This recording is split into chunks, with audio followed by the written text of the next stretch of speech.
ஒரு அப்பாவுக்கு 2 பிள்ளைங்க. மூத்தவன் ரொம்ப அடக்கம். அப்பா எது சொன்னாலும் கேட்பான்.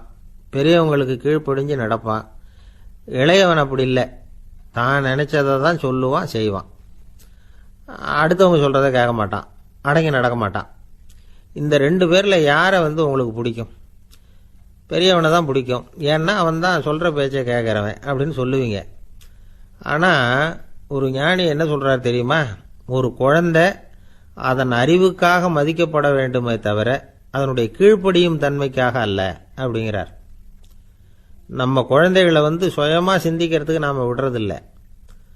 மற்றவங்களை பார்த்து காப்பி அடிக்கிறதுக்கு தான் நாம் அவங்களுக்கு கற்றுக் கொடுக்குறோம்.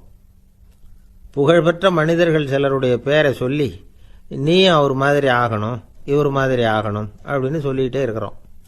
குழந்தைகள் தங்களுடைய தனித்தன்மையை வளர்த்துக்கிறதுக்கு நாம் தடையாக இருக்கிறோம்.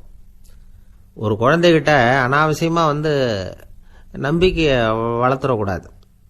எந்த கோட்பாட்டையும் திணிக்கக்கூடாது. நாம் ஏற்கனவே அர்த்தமில்லாத கருத்துக்களையும் கொள்கைகளையும் மனசில் போட்டு நிரப்பி வச்சிருக்கிறோம். இந்த உலகத்துக்கு புதுசாக சேர்ந்திருக்கிற ஒரு குழந்தையின் தூய்மையான மனசில் நம்ம கருத்துக்களை அறிமுகம் செய்ய அல்லது திணிக்கிறதுக்கு நமக்கு எந்த அதிகாரமும் கிடையாது. ஒரு குழந்தைய நீ இந்த மதத்தை சேர்ந்தவன் அப்படின்னு பிறந்ததுமே ஒரு முத்திரை குத்தி போடுறோம். இது அதோட சுதந்திரத்தை ஆரம்பத்திலேயே கிள்ளி எறியறது மாதிரி தான். நீங்கள் ஒரு மதத்தின் வழிமுறைகளை கடைப்பிடிச்சிக்கிட்டு வர்றீங்க, அந்த வழியில் போய்கிட்டு இருக்கிறீங்க, சரி, அதனால் போகிறீங்க. அதுக்காக உங்கள் குழந்தையையும் அதே வழியில் தான் வரணும் அப்படின்னு கட்டாயப்படுத்துறதுக்கு உங்களுக்கு என்ன உரிமை இருக்குது? அந்த குழந்தை சுயமாக சிந்திச்சு ஒரு முடிவுக்கு வரட்டுமே, அதுக்கு நீங்கள் ஏன் தடையாக இருக்கிறீங்க? நமக்கு உண்மையிலேயே நம்ம குழந்தை மேலே அன்பு இருந்தால் இது மாதிரி திணிப்பு வேலைகளை செய்யக்கூடாது. திணிப்பு வேலைகளிலிருந்து குழந்தைகளை காப்பாற்றினா போதும். அதுதான் ரொம்ப முக்கியம். அடுத்த தலைமுறை அற்புதமான தலைமுறையாக உருவாகும். நாம தான் சாதி மத சங்கடங்களில் மாட்டிக்கிட்டு தவிக்கிறோம். அவங்களாவது சாதி மத வேறுபாடு இல்லாத சமுதாயத்தை பார்க்கட்டுமே, அந்த சௌகரியங்களை அனுபவிக்கட்டுமே. அதுக்கு நாம் என்ன செய்யணும்னா ஒன்றும் செய்யாமல் இருந்தால் போதும். ஒரு குழந்தைகிட்ட நம்ம கருத்தை திணிக்கும் பொழுது என்ன ஆகுது தெரியுமா? அது அவனை அவங்கிட்ட இருந்தே அப்புறப்படுத்தி விடுது. அவனுடைய தனித்தன்மையை அழிச்சுடுது. அவனை ஒரு எல்லைக்குள்ளே திணிச்சுடுது. இதெல்லாம் அன்புங்கிற பேரால் பெற்றோர்கள் செய்கிற தப்பு. இதெல்லாம் கேட்டுக்கிட்டு இந்த காலத்தில் அப்பா ஒருத்தர் சொன்னார், நான் கருத்துக்களை எல்லாம் என் பையன்கிட்ட திணிக்கிறது இல்லைங்க, ஆனால் அதிகமாக சாப்பிட சொல்லி கட்டாயப்படுத்துவேன் அப்படின்னார். உங்கள் வீட்டு சமையல் அவ்வளோ நல்லா இருக்குமான்னு கேட்டாங்க.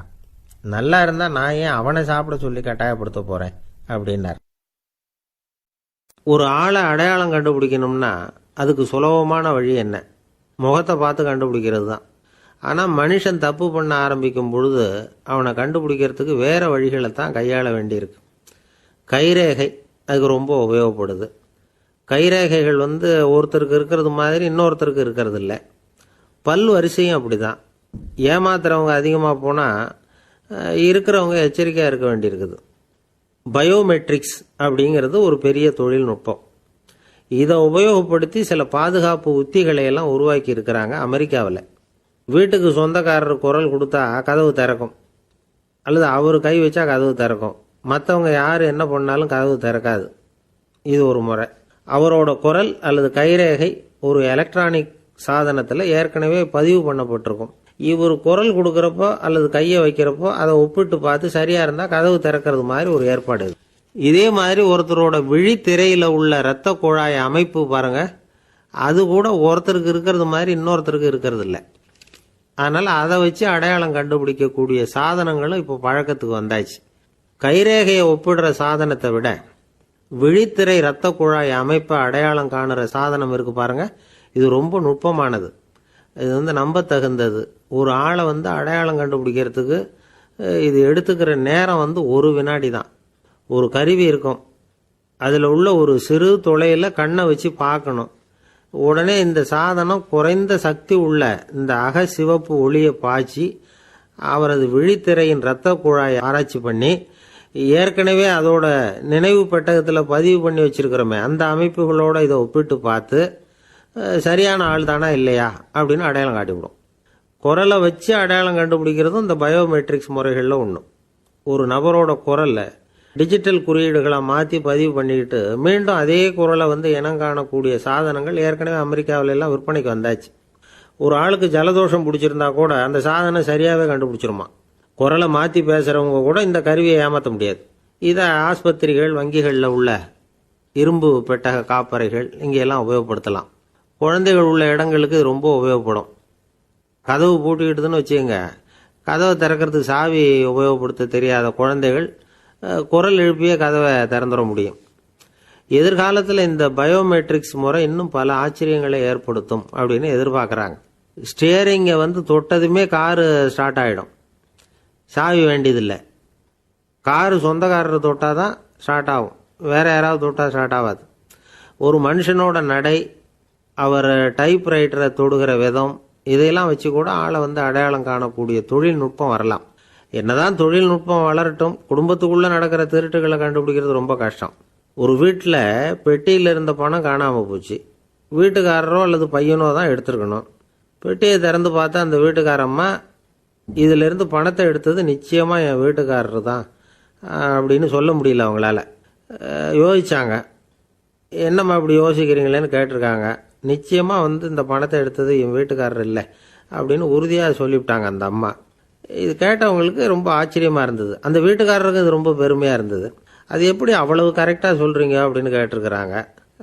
அப்போ அந்த அம்மா சொல்லிச்சான், பெட்டியில் இன்னும் கொஞ்சம் பணம் மிச்சம் இருக்குது, இவர் எடுத்திருந்தாருன்னா அப்படி மிச்சம் வச்சிருக்க மாட்டார், அதனால தான் அப்படி சொன்னேன் அப்படின்னாங்களாம். ஒரு ஊரில் ஒரு இளைஞன் இருந்தான். ஒரு நாள் அவன் ஒரு குருவை தேடிக்கிட்டு புறப்பட்டான். ஊரை விட்டு வெளியில் போனான். போகிற வழியில் ஒரு காடு. அந்த காட்டில் ஒரு மரத்தடியில் ஒரு பெரியவர் உட்காந்துருக்கிறார். அமைதியாக மௌனமாக அவர் அமர்ந்திருக்கிறார். இந்த பெரியவரை விசாரிக்கலாம், குருவை தேடி கண்டுபிடிக்கிறதுக்கு இவர் ஏதாவது ஒரு வழி சொல்லி கொடுப்பார் அப்படின்னு நினச்சிக்கிட்டு அவர் நெருங்கினான். ஐயா, எனக்கு ஒரு குரு தேவை, எங்கே கிடைப்பார், அவரை எப்படி அடையாளம் கண்டுபிடிக்கிறது, அதை பற்றி ஏதாவது விவரம் சொன்னீங்கன்னா நான் கண்டுபிடிச்சிக்குவேன் அப்படின்ட்டுருக்கான். பெரியவர் நிமிர்ந்து பார்த்தார். தம்பி, அது ரொம்ப சுலபம். அவர் வயசானவராக இருப்பார், என்னை விட சுமார் 30 வயசு அதிகமாக இருக்கும். அவர் ஒரு மரத்தடியில் தான் உட்காந்துருப்பார் அப்படின்ட்டுருக்கான். சரிங்க பெரியவரே, அது என்ன மாதிரியான மரம், எப்படி இருக்கும் அப்படின்னு கேட்டிருக்கான். பெரியவர் அந்த விவரங்களையும் சொல்லியிருக்கிறாரு. அது மட்டும் இல்லை, சந்திக்கிற நாள், நேரம், வினாடி முதற்கொண்டு எல்லா விவரங்களையும் துல்லியமாக சொன்னாராம். இவ்வளவு விவரங்களை இவரால் எப்படி சொல்ல முடியுது அப்படின்னு இவனுக்கு ஆச்சரியம். இருந்தாலும் அந்த பெரியவர் கடைசியாக ஒரு விவரம் சொன்னார். அது என்ன தெரியுமா, எப்படியும் நீ அவரை சந்திக்கிறதுக்கு ஒரு 30 வருஷம் ஆகும் அப்படின்னு சொல்லிவிட்டாராம். ரொம்ப நன்றிங்க பெரியவரே அப்படின்னு சொல்லிவிட்டு அந்த இளைஞன் புறப்பட்டுருக்கான். இப்போ அவனுக்கு குரு பற்றின விவரம் எல்லாம் கிடைச்சிட்டுது, சந்திக்கிற நேரமும் தெரிஞ்சுட்டுது. ஆனால் 30 வருஷம் அவரை தேடி அலைய வேண்டியிருக்குமே. அவன் தேட ஆரம்பித்தான். காடு மலை எல்லாம் சுற்றி அலைஞ்சான். பல வருஷங்கள் தேடினான், அழுத்து போயிட்டான். கடைசியில் அவனுக்கும் வயசாயிட்டுது. கடைசியில் தன்னுடைய சொந்த ஊருக்கே திரும்பி போயிட்டு இருந்தான். அங்கே ஒரு மரத்தடியில் அவன் தேடிக்கிட்டு இருந்த குருநாதர் கிடைச்சார். யார் அவருன்னா, 30 வருஷத்துக்கு முன்னாடி வழி சொல்லி கொடுத்தாருல அதே பெரியவர். அவருக்கு இப்போ 30 வயசு அதிகமாக இருந்தது. அதே மரம், அன்னைக்கு பெரியவர் சொன்ன அடையாளம் இப்போ பொருத்தமாக இருந்தது. இப்போ அந்த பெரியவர் சொன்னார், சரியா சேர்ந்துட்டேன், வா, உனக்காக தான் நான் இவ்வளவு காலமும் காத்துக்கிட்டு இருந்தேன் அப்படின்னாராம். என்ன சொல்றீங்கன்னு இருக்கான். 30 வருஷத்துக்கு முன்னாடி என்கிட்ட வந்தியே, அப்பவே என் காலம் முடிஞ்சு போயிருந்தது. அப்பவே என்ன உனக்கு அடையாளம் தெரியல, அதனால இவ்வளவு காலம் உனக்காக காத்துட்டு இருக்கும்படி ஆயிட்டுது அப்படின்னாராம். ஐயா, அப்பவே நீங்க சொல்லியிருக்கலாமே, இதுதான் 30 வருஷம் கழிச்சு நீ சந்திக்க போற இடம், நான் தான் உன்னுடைய குரு அப்படின்னு சொல்லியிருக்கலாமே அப்படின்னு இருக்கான். அந்த பெரியவர் சிரிச்சுக்கிட்டே இதுக்கு பதில் சொன்னாராம். நான் எவ்வளவோ விவரமாக தான் சொன்னேன், நீ சரியா புரிஞ்சுக்கல. காரணம், அப்போ நீ போதுமான அளவுக்கு பக்குவம் பெற்றிருக்கவில்லை, அதனால புரியும் சக்தி இல்லாமல் போயிட்டுதப்போ. 30 ஆண்டு காலம் நீ அலைஞ்சி தெரிஞ்சிருக்கிற, அது காரணமா இப்போ உனக்கு அந்த பக்குவம் வந்துட்டுது. அதனாலதான் அடையாளம் காண முடிஞ்சது, நானே உன்னுடைய குரு அப்படின்னாராம். இதுல இருந்து என்ன தெரியுதுன்னா, ஆன்மீகத்துல மாணவனாக சேர்றதுக்கு கூட ஒரு பக்குவத்தன்மை தேவைப்படுது. ஒரு பெரிய ஞானி, அவர்கிட்ட சீடனா இருக்க ஒருத்தன் வந்தான், எதிரில் நின்னான். ஞானி அவனை வெகு நேரம் உற்று பார்த்தார். அப்புறம் சொன்னார், சீடனா இருக்கிறது ரொம்ப சிரமம்னார். நான் தயாரா இருக்கிறேன்னா. அது இன்னமும் சிரமமாச்சே, இங்கே குருவா இருக்கிறது மட்டுமே சுலபம் அப்படின்னாராம். அப்படின்னா நான் குருவாவே ஆயிடுறேன் அப்படின்னானா. இது போலவே இந்த காலத்தில் கதை ஒன்று உண்டு. ஒரு பள்ளிக்கூடத்தில் வகுப்பு ஆசிரியர் மாணவனை திட்டிக்கிட்டு இருந்தார். டேய், நீ 100க்கு 10 மார்க்கு தான் வாங்கிட்டு இருக்க, இவ்வளவு மோசமாக நீ படித்தா கடைசியில் மாடு மேய்க்கிறது கூட லாய்க்கு இல்லாதவனா ஆயிடுவேன். அதுக்கப்புறம் என்ன செய்ய போகிற அப்படின்னாராம். பையன் தலையை சொரிஞ்சிக்கிட்டே சொன்னானா, சார் அப்படின்னா ஒன்று செய்கிறேன் அப்படின்னானா. இவர் கேட்டிருக்கார் என்ன செய்ய போகிறேன்னு. வேற என்ன சார், உங்களை மாதிரி ஒரு ஆசிரியர் ஆயிடுறேன் அப்படின்னானா. கண்டா பயம் உண்டாவதே அது ஏன்? இப்படி ஒரு கேள்வியை ஒரு பெரியவர்கிட்ட கேட்டாங்க. அதுக்கு அவர் பதில் சொல்றார். மனிதனுடைய ஆதிகால வாழ்க்கையில் தொற்றிக்கொண்ட பயம் இது வேரூன்றி இருக்குது, இன்னமும் போகலை. 50,000 வருஷங்களுக்கு முன்னாடி மனுஷன் குகைகளில் வாழ்ந்தான். பகலில் பயம் இருக்காது, ராத்திரியில் மிருகங்கள் தாக்கும் கொல்லும், நிம்மதியாக தூங்க கூட முடியாது. அதனால் இந்த மனுஷனுக்கு இரவுன்னா மரணம் பயம் அப்படின்னு பழகி போச்சு. மனிதர்களுடைய எல்லா மனசையும் சேர்த்து மொத்தமாக ஒரு மனசு உண்டு. மனிதர்களுடைய நினைவு இந்த மொத்த மனசுல பதிஞ்சிருக்கு, பரவுது.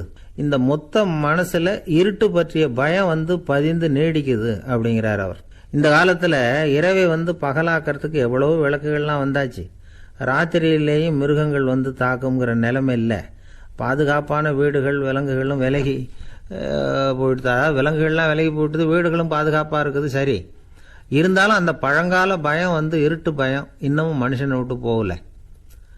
இன்னொரு விஷயம் என்னன்னா, இருட்டிலேருந்து வெளிச்சத்துக்கு வராத மனிதர்கள் இன்னைக்கு அதிகம். ஒரு ஆள் ஆற்றுக்கு மீன் பிடிக்கிறதுக்காக போனான், இன்னும் விடியல. அதுக்குள்ள வலையை எடுத்துக்கிட்டு கிளம்பி போயிட்டான். வெளிச்சம் வர்றதுக்கு முன்னாடியே போய் சேர்ந்துட்டான். விடிகிற வரைக்கும் என்ன பண்ணுறது, சும்மா கரையிலேயே உட்காந்து காலை ஆட்டிக்கிட்டு இருக்கிறான். காலில் ஏதோ ஒரு சின்ன மூட்டை தட்டுப்பட்டுது. இருட்டில் அது என்னன்னு சரியாக தெரியல. மூட்டைக்குள்ளே சின்ன சின்ன கல்லாக நிறைஞ்சி இருக்குது. சும்மா பொழுது போகணுமேங்கிறதுக்காக இவன் அந்த மூட்டைக்குள்ளே இருந்து ஒவ்வொரு கல்லாக எடுத்து ஆற்றுல வீசிக்கிட்டு இருக்கிறான். விடிகிற வரைக்கும் வேற வேலை இல்லைங்கிறதுனால எப்படி செஞ்சுக்கிட்டே உட்காந்துருக்கிறான். கிழக்க மெதுவாக வெளிச்சம் தெரிய ஆரம்பிச்சது. பொழுது விடியறதுக்கான அறிகுறி. இதுக்குள்ள அந்த மூட்டையில் இருந்த எல்லா கல்லையும் எடுத்து வீசி எறிஞ்சுட்டான். கடைசியாக ஒரே ஒரு கல் மட்டும்தான் கையில் பாக்கி இருந்தது. வெளிச்சம் வந்ததும் அந்த கல்லை பார்த்தான், அப்படியே திகைச்சு போயிட்டான். அடடா, இது வரைக்கும் தெரியாமல் தப்பு பண்ணிட்டோமே அப்படின்னு நினைச்சான். ஏன் தெரியுமா, அவன் கையில் இருந்தது வெறும் கல் இல்லை, விலை வசந்த ரத்தன கல். அது இருட்டில் என்னென்னு புரியாததுனால மூட்டையில் இருந்த எல்லா ரத்தன கல்லையும் ஆற்றுல வீசி எறிஞ்சிருக்கிறான். இப்போ அவனுக்கு அழுகையே வந்துடும் போல இருந்தது. வாழ்க்கையை வசதி ஆக்கிக்கிறதுக்கான வாய்ப்பு அவனுக்கு இருந்தது. இருந்தாலும் இருட்டில் அதை இழந்துட்டான். அந்த வகையில் அவனுக்கு கொஞ்சம் அதிர்ஷ்டம் இருந்திருக்குது. அதாவது ஏதோ ஒரு வகையில் இருந்திருக்குது. அதனால தான் அந்த கடைசி கல்லை எரியறதுக்குள்ளே வெளிச்சம் வந்துட்டுது. பல பேருக்கு அந்த அளவு கூட அதிர்ஷ்டம் வர்றதில்லை. எல்லாத்தையும் வீசினதுக்கு அப்புறம் தான் வெளிச்சம் வரும். என்னென்னு விவரம் தெரியாமலே எழுந்திரிச்சு வந்துடுவாங்க. வாழ்க்கைங்கிறது ஒரு பெரிய புதையல். அதை புரிஞ்சிக்காம மனுஷன் அதை வீசி எரிஞ்சுக்கிட்டு இருக்கான் அப்படிங்கிறது தான் பெரியவங்க கருத்து. சில பேருக்கு புரிஞ்சுக்கிற நேரம் வரும், அதுக்குள்ளே வாழ்நாள்லாம் ஓடி போயிருக்கும். அதுக்கப்புறம் என்ன பண்ணுறது? நம்மால் ஒருத்தன் கையில் ஒரு சின்ன பையோடு வந்துக்கிட்டு இருந்தான். பை உள்ள ஏகப்பட்ட நகைகள் ரத்தன கல் எல்லாம் இருக்குது. வந்துக்கிட்டு இருந்தவன் திடீர்னு அந்த பையை அப்படியே ஒரு குளத்தில் வீசி எறிஞ்சுட்டான். மகான்கள் தான் இப்படி பற்று இல்லாமல் இருப்பாங்க. என்னங்க இது, விலை மதிப்புள்ள அந்த பையை இப்படி குளத்தில் வீசி எறிஞ்சுட்டீங்களே, இதுக்கு என்ன அர்த்தம் அப்படின்னு கேட்டார் அவன் கூட வந்தவர். அவன் மெதுவா இவர் காதோட காதாக சொல்கிறான். ஒரு போலீஸ்காரர் பின்னாடி வந்துக்கிட்டு இருக்கிறார், அவர் போனதுக்கு அப்புறம் இதை எடுத்துக்குவேன் அப்படிங்கிறான். ஒரு கணவன் மனைவி, எப்போ பார்த்தாலும் அவங்க 2 பேருக்கும் இடையில சண்டை வந்துக்கிட்டே இருந்தது. இதில் என்ன ஆச்சரியங்கிறீங்களா? நான் அதுக்காக சொல்ல வரல, இது வேற விஷயம். அதாவது சண்டை போடாமல் இருக்கிறதுக்கு வழி சொல்கிற தகவல் இது. நான் சொன்ன அந்த கணவன் மனைவி எப்படின்னா, கணவன் ஒரு வார்த்தை சொன்னால் மனைவி கிட்டேருந்து 2 வார்த்தை பதிலாக வரும். இதுக்கு கணவன்கிட்ட இருந்து 4 வார்த்தை பதிலாக வரும். இப்படி வார்த்தைகள் பெருகி போய் கடைசியில் வம்புல முடியும். அந்த அம்மா பொறுத்து பார்த்தாங்க, அவங்களால தாக்கு பிடிக்க முடியல. பக்கத்து வீட்லேயும் ஒரு கணவன் மனைவி இருந்தாங்க. அவங்களுக்குள்ள சண்டை வர்றதில்லை. அது எப்படி அவங்களால மட்டும் சண்டை போடாமல் இருக்க முடியுது அப்படின்னு இந்த அம்மாவுக்கு ஆச்சரியம். ஒரு நாள் நேராக பக்கத்து வீட்டு அம்மாக்கிட்டே போய், ஏம்மா, நீங்கள் எப்படி கணவனும் மனைவியும் சண்டை போட்டுக்காமல் இருக்கிறீங்க, அது எப்படி முடியுது உங்களால் அப்படின்னு கேட்டாங்க. அதுக்குன்னு ஒரு மருந்து இருக்குது, அதை சாப்பிட்டா சண்டை வராது அப்படின்னாங்க அவங்க. சரிங்க, அந்த மருந்தை அவர் சாப்பிட மாட்டேன்னு சொல்லிட்டா என்ன பண்ணுறது அப்படின்னு கேட்டிருக்கிறாங்க இவங்க. அந்த மருந்து அவருக்கு இல்லைம்மா, உனக்கு தான் அப்படின்னாங்களாம் அவங்க. அப்படியா, அப்படின்னா கொடுங்க, ரொம்ப நல்லதாக போச்சு. அதை எப்படி சாப்பிட்றதுங்கிற விவரத்தையும் சொல்லுங்கள், எங்கே அது கிடைக்குங்கிறதையும் சொல்லுங்கள், வாங்கிக்கிறேன் அப்படின்னு கேட்டாங்களாம் இவங்க. வேற எங்கேயும் போய் வாங்க வேண்டாம், என்கிட்டே இருக்க அந்த மருந்து அதில் கொஞ்சம் தர்றேன், வாங்கி வச்சுக்க. உன் வீட்டுக்காரர் உன்னோட சண்டையை ஆரம்பிக்கிறப்போலாம் நீ இந்த மருந்தில் ஒரு அவுன்ஸ் வாயில் ஊற்றிக்கணும். அதை உடனே குடிச்சிடக்கூடாது, ஒரு 5 நிமிஷமாவது அது வாயில் இருக்கணும், அதுக்கப்புறம் குடிச்சுடலாம் அப்படின்னு சொல்லி ஒரு பாட்டில் மருந்தை இந்த அம்மா கிட்ட கொடுத்து அனுப்புனாங்களாம். மருந்தை எடுத்துக்கிட்டு இந்த அம்மா வீட்டுக்கு வந்திருக்கிறாங்க. வீடு பூட்டி இருந்ததுனால கணவன் வாசல்லையே காத்துக்கிட்டு இருக்கிறான். மனைவியை கண்டதும் சண்டை போட ஆரம்பிச்சிட்டான்.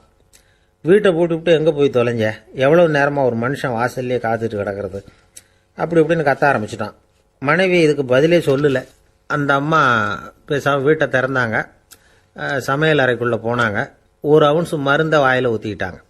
அன்னைக்கு சண்டை மேற்கொண்டு வளரவே இல்லை, நின்றுட்டுது. மருந்து பரவாயில்லை.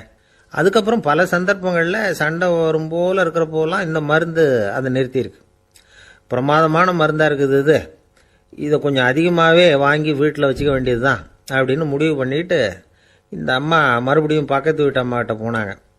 எவ்வளவு விலையானாலும் சரி, நான் காசு கொடுத்து வாங்கி வச்சுக்கிறேன், எந்த கடையில் இருக்குது இந்த மருந்து சொல்லுங்க அப்படின்னு கேட்டாங்க. இந்த மருந்துக்கு விலையே கிடையாதுங்க, இலவசமாகவே கிடைக்கும்னாங்களாம் அவங்க. அது எப்படி விலை இல்லாமல் இதை விற்க முடியுது அப்படின்னு கேட்டாங்களாம் இவங்க. அது மருந்தாக இருந்தால் தானே விலை வைக்கிறதுக்கு, அது வெறும் தண்ணி தானே அப்படின்னாங்களாம். வெறும் தண்ணியாக சண்டையை நிறுத்துது அப்படின்ட்டு இருக்காங்க இவங்க.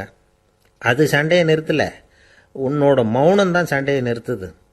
நீ வாயில் தண்ணியை வச்சுக்கிறதுனால எதிர்த்து பேசுறதில்ல, அதனால் உன்னுடைய கணவர் கோபம் சாந்தமாயிடுது அப்படின்னாங்களாம் அவங்க. இந்த கதையிலேருந்து சண்டையை நிறுத்துகிற மருந்து எதுன்னு தெரிஞ்சுக்கிட்டோம் இல்லையா. ஒருத்தர் என்ன பண்ணார், பாட்டிலில் தண்ணியை ஊற்றி வச்சுக்கிட்டு அவர்கிட்ட வர்றவங்களுக்கெல்லாம் இதை சிபாரிசு பண்ணலாம்னு நினச்சிக்கிட்டு உட்காந்துருந்தார். ஒரு அம்மா வந்தாங்க. இதை கேட்டுவிட்டு இதையே ஒரு மருந்து மாதிரி கொடுக்கலாம்ங்கிறது அவர் முடிவு. அதனால் பாட்டிலில் தண்ணியை அடைச்சி வச்சுக்கிட்டு அதில் கலருக்காக என்னத்தையோ ஒரு ஜீரகம் அது மாதிரி எதையாவது கலந்து வச்சுக்கிட்டு ஒரு மருந்து மாதிரி ஒரு பாவனையில் வச்சுக்கிட்டு உட்காந்துருக்கார். யாராவது வீட்டில் சண்டைன்னா என்கிட்ட வாங்க மருந்து தரேன்னு. ஒரு அம்மா வந்தாங்க. எனக்கும் என் வீட்டுக்காரருக்கும் அடிக்கடி சண்டை வருதுங்க அப்படின்ட்டு இருக்காங்க. கவலைப்படாதம்மா, நான் ஒரு மருந்து தரேன்னு சொல்லி வீட்டுக்குள்ளே போய் ஒரு பாட்டில் எடுத்து வந்து கொடுத்தார். பாட்டிலில் இருக்கிறது என்னங்கிறத சொல்லிவிட்டா அது பேரில் மரியாதை வராது இல்லையா, அதனால் சொல்லலை. அந்த அம்மா வாங்கிட்டு போனாங்க. 4 நாள் கழித்து திரும்பி வந்தாங்க. என்னம்மா வீட்டில் சண்டை நின்று போச்சான்னு கேட்டிருக்காரு இவர். அங்கே நின்று போச்சுங்க, இப்போ உங்ககிட்ட ஆரம்பமாக போகுதுன்னாங்களாம். என்னம்மா அப்படின்ட்டுருக்காரு இவர் பயந்து போய். பின்ன என்னங்க, நீங்கள் என்ன மருந்து கொடுத்துருக்குறீங்க என்னங்க அப்படின்னாங்களாம் கோவமாக. அது வெறும் தண்ணி தானே அப்படின்ட்டுருக்காரு இவர். தண்ணியாக இது, நல்லா பாருங்கள் அப்படின்னு அந்த பாட்டில் நீட்டினாங்களாம். இவர் வாங்கி பார்த்துருக்கார். அப்புறம் தான் விஷயம் புரியுது அவருக்கு. இவர் கை தவறுதலாக அவங்க வீட்டில் இருந்த மண்ணெண்ணெய் பாட்டில் எடுத்து அவர்கிட்ட கொடுத்துருக்குறாங்க. அப்புறம் என்ன ஆகும், சண்டை வராமல். நமக்கு முன்னாடி நமக்கு வேண்டிய ஒருத்தர் ஒரு கிளாஸில் நமக்கு பழச்சாறு கொண்டாந்து வைக்கிறாருன்னு வச்சுக்கோங்க. உடனே நாம் என்ன பண்ணுவோம், எடுத்து கிடுகிடுன்னு சாப்பிட்ருவோம் அடுத்தவங்க யாரும் வர்றதுக்குள்ள. அதை விட்டுட்டு அதை கொண்டாந்து வச்சவர்கிட்டயே அதோட விலை என்ன அப்படி இப்படின்னு நான் கேட்டுக்கிட்டு இருப்போம். நாம் கேட்க மாட்டோம். ஆனால் காந்திஜி அப்படி கேட்டாராம். எப்போ தெரியுமா, 1935. அந்த வருஷம் மே மாதத்தில் ஒரு நாள் காந்திஜி டெல்லியில் இருக்கிறார். அப்போ அவருக்கு 2 டம்ளர் மாம்பழச்சாறு கொண்டாந்து கொடுக்குறாங்க. அதை வாங்குறார். இதோட விலை என்ன அப்படின்னு கேட்டார் காந்திஜி. யாருக்கிட்ட கேட்டார்னா மனுபென் காந்திகிட்ட கேட்குறார். அவங்க தான் கொண்டாந்து கொடுக்குறாங்க. காந்திஜிக்கு உதவி செய்யறதுக்காக அவர் கூடவே இருந்தவங்க அவங்ககிட்ட தான் கேட்குறாரு. காந்திஜி சும்மா வேடிக்கைக்காக இப்படி கேட்குறாருன்னு நினச்சிட்டாங்க அந்த அம்மா. அதுவும் இல்லாமல் அதோட விலையை கேட்டால் காந்திஜி நிச்சயமாக அதை சாப்பிட மாட்டார் அப்படிங்கிற பயம் வேறு. அதனால் அந்த அம்மா பதில் எதுவும் சொல்லாமல் கம்முன்னு இருந்துட்டாங்க. கொஞ்ச நேரம் ஆச்சு. அந்த பழச்சாறு வச்ச இடத்துல அப்படியே இருக்குது, வச்ச இடத்துல வச்சபடியே இருக்குது. காந்திஜி அதை சாப்பிடவே இல்லை. மனுபென் காந்தி பார்த்தாங்க. மெதுவாக காந்திஜி கிட்ட போய் அதை சாப்பிடுங்களேன் அப்படின்னாங்க. பழச்சாறு விலை என்னன்னு கேட்டேன், அதுக்கு பதில் இல்லை. அது முதல் தப்பு. பதிலை எதிர்பார்த்திருந்தும் அதை பற்றி விசாரிக்கலை, அது 2வது தப்பு. இப்படி 2 தப்புகளை பண்ணிவிட்டு என்கிட்ட இதை சாப்பிடுங்கன்னு சொன்னால் அது எப்படி அப்படின்னு கேட்டாராம் காந்திஜி. மனுபென் காந்தி என்ன சொல்கிறதுன்னு தெரியாமல் திகைச்சு போய் நின்றுக்கிட்டு இருந்தாங்க. காந்திஜி தொடர்ந்து சொன்னாராம், இப்போ என் முன்னாடி வச்சிருக்கிற இந்த பழச்சாறு விலை சுமாராக ஒரு அரை ரூபாயாவது இருக்கும். அது அந்த காலத்து மதிப்பு. இந்த பழச்சாறு இல்லாமல் கூட என்னால் இருக்க முடியும். ஆனால் அவசியமான பொருள்களை வாங்கிறதுக்கு கூட சக்தி இல்லாத மக்கள் இந்த நாட்டில் நிறைய பேர் இருக்கிறாங்க. அப்படி இருக்கிறப்போ எனக்கு என்னத்துக்கு இந்த விலை உயர்ந்த பானம்? இதை இப்போ நான் சாப்பிட்டா என் உடம்பு வேணும்னா ஆரோக்கியமாகலாம், ஆனால் என் மனசு அமைதி அடையாது. எனக்கு என்னுடைய உடல் ஆரோக்கியத்தை விட மன ஆரோக்கியம்தான் முக்கியம். அதனால் இதை நான் சாப்பிட மாட்டேன், எடுத்துகிட்டு போயிடு அப்படின்னாராம். அந்த சமயத்தில் ஒரு அகதி பொண்ணு 2 குழந்தைகளோட காந்திஜியை பார்க்கறதுக்காக வந்தது. வணக்கம் சொல்லிச்சு. காந்திஜி உடனே தனக்கு முன்னாடி இருந்த பழச்சாற்றை எடுத்து அந்த பொண்ணுகிட்டையும் குழந்தைகள்கிட்டையும் கொடுத்து சாப்பிட சொன்னார். அவங்க அதை வாங்கி ரொம்ப சந்தோஷத்தோடு சாப்பிட்டாங்களாம். அதை பார்த்த காந்திஜி முகத்தில் ஒரு புன்னகை, ஒரு பரவசம், ஒரு திருப்தி. அவர் மனசு நிறைஞ்சி இருந்தது. அப்போ அவர் சொன்னாராம், ஆண்டவன் எனக்கு எப்பவும் சரியான சமயத்தில் கை கொடுப்பாருங்கிறது அதுக்கு இதுதான் அத்தாட்சி. நான் ஒரு இக்கட்டான சூழ்நிலையில் இருக்கிறப்ப கூட கடவுளின் கருணையால் அந்த சூழ்நிலை என்னை பாதிக்கலை. என் கூட இவ்வளவு நாள் பழகியும் கூட இங்கே இருக்கிறவங்க எனக்கு அதிக விலையுள்ள பழரசத்தை கொடுத்தாங்க. ஆனால் சரியான நேரத்தில் அதை சாப்பிட வேண்டியவங்களை என்கிட்ட அனுப்பி வச்சு என்னை சந்தோஷப்படுத்தினார் கடவுள், அவருக்கு நன்றி அப்படின்னாராம் மகாத்மா காந்தி. உடல் ஆரோக்கியத்தை விட மன ஆரோக்கியம்தான் எனக்கு முக்கியம்னு சொன்னார் பாருங்க. அதை நாம் எல்லாரும் மனப்பூர்வமாக இன்றைக்கி சிந்திச்சு பார்க்கணும். இந்த காலத்தில் எல்லாரும் அப்படியா நினைக்கிறாங்க? எனக்கு தெரிஞ்ச ஒருத்தர் இருந்தார். தினமும் காலையில் அவர் காபி சாப்பிட உட்கார்ற நேரத்தில் பக்கத்து வீட்டுக்காரர் வந்து சேருவார் கரெக்டாக.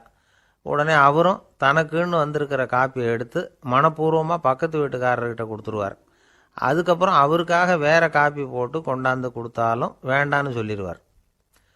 ஆண்டவனாக பார்த்து சரியான நேரத்தில் அவரை எங்கள் வீட்டுக்கு தினமும் அனுப்பி வைக்கிறார் அப்படிம்பார்.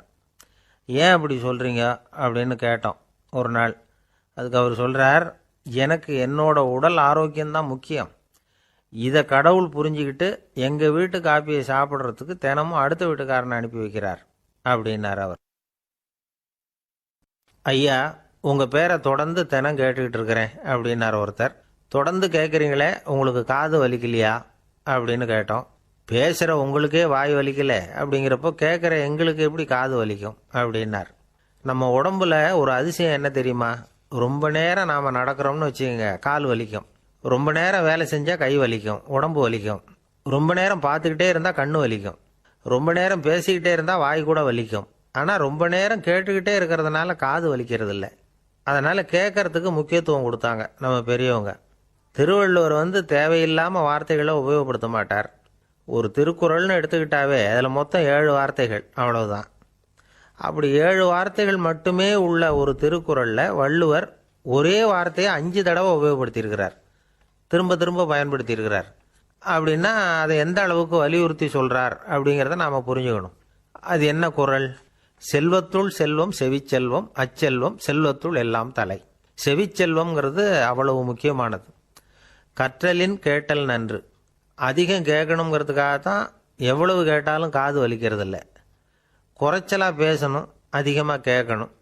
இன்னொரு விஷயம் கவனிங்க, நம்ம உடம்புல கண்ணுக்கு மூடி இருக்குது, எதையாவது நாம் பார்க்க விரும்பலைன்னா உடனே கண்ணை மூடிக்கலாம். நம்ம வாய்க்கு மூடி இருக்குது, பேச விருப்பம் இல்லையா, வாயை மூடிக்கலாம்.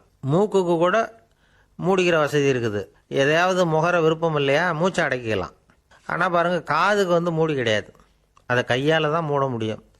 யார் என்ன சொன்னாலும் அது நல்லதோ கெட்டதோ காதில் விழுந்துக்கிட்டு தான் இருக்கும். அறிவு தான் நல்ல விஷயங்களை எடுத்துக்கிட்டு கெட்ட விஷயங்களை விட்டுடணும். நல்ல கருத்துக்கள் நம்ம காதில் நிறைய விழுந்துக்கிட்டே இருக்கணும். அதை கேட்டு நாம் நல்லபடியாக வாழணுங்கிறது தான் படைப்பின் விருப்பம். ஆன்மீகவாதிகள் கூட ஒன்று சொல்லுவாங்க, அதாவது ஆன்மீக பாதையில் நீங்கள் முன்னேறணும்னா முதல்ல சிரவணம் செய்யணும்பாங்க. அதாவது பெரியவங்க சொல்கிற நல்ல கருத்துக்களை கேட்கணும் அப்படின்னு அதுக்கு அர்த்தம். அதனால் யார் நல்ல கருத்துக்களை சொன்னாலும் அதை காது கொடுத்து கேளுங்க. இவ்வளவு கருத்துக்களையும் நம்ம நேயர் ஒருத்தர்கிட்ட சொல்லிகிட்டு இருந்தோம். அவரும் சரி சரின்னு தலையாடிக்கிட்டே இருந்தார். அப்புறம் சொன்னார், நீங்கள் சொல்கிறது சரிதான் சார், காதுக்கு மூடி இல்லைங்கிறது ரொம்ப சரி. அதனால தான் உங்கள் தகவல் கூட நாங்கள் விரும்புகிறோமோ இல்லையோ தினம் காதில் விழுந்துக்கிட்டு இருக்குது அப்படின்னார். எங்களுக்கு ரொம்ப பெருமையாக இருந்தது. அப்படியா, அப்படின்னோம். ஆனாலும் என்ன மாதிரி சில பேர் நீங்கள் தகவல் சொல்கிற சமயத்தில் காதில் மூடி இல்லையேன்னு சொல்லி கவலைப்படுறதில்ல சார் அப்படின்னார். ஏன்னு கேட்டோம். காதை மூடுறதுக்கு தானே வசதி இல்லை, ரேடியோவை மூடுறதுக்கு வசதி இருக்குதுல்ல, அதனால் டக்குன்னு அதை மூடி வச்சுருவோம் அப்படின்னார். அந்த ஊருக்கு பேர் கொடையாளிப்பட்டி. அந்த பேருக்கு தகுந்த மாதிரி தான் அந்த ஊர் மக்களும். யார் என்ன கேட்டாலும் இல்லைன்னு சொல்லாமல் கொடுப்பாங்க. கொடையாளிகள் நிறைந்த ஊர். இனாமா மட்டும் இல்லை, கடனாகவும் பணம் கொடுப்பாங்க. யாருக்காவது அவசரமாக பணம் தேவைப்பட்டதுன்னு வச்சுக்கோங்க, அந்த ஊருக்கு போய் வாங்கிக்கலாம். பத்திரம் தேவையில்லை, சாட்சி தேவையில்லை, ஜாமீன் தேவையில்லை, எந்த உத்தரவாதமும் கேட்காம பணம் கொடுத்துருவாங்க. நம்மால் ஒருத்தனுக்கு பணம் தேவைப்பட்டது. சொந்த பந்தம்லாம் கேட்டு பார்த்தா யாரும் கொடுக்குற வழியாக தெரியல. எல்லாரும் அவங்கவுங்க சௌரியத்தை பார்க்குறவங்க, அடுத்தவங்க சௌரியத்தை பற்றி கவலைப்படாதவங்க. இவன் எல்லாரையும் கேட்டு பார்த்துட்டு சோர்ந்து போய் உக்காந்துட்டான்.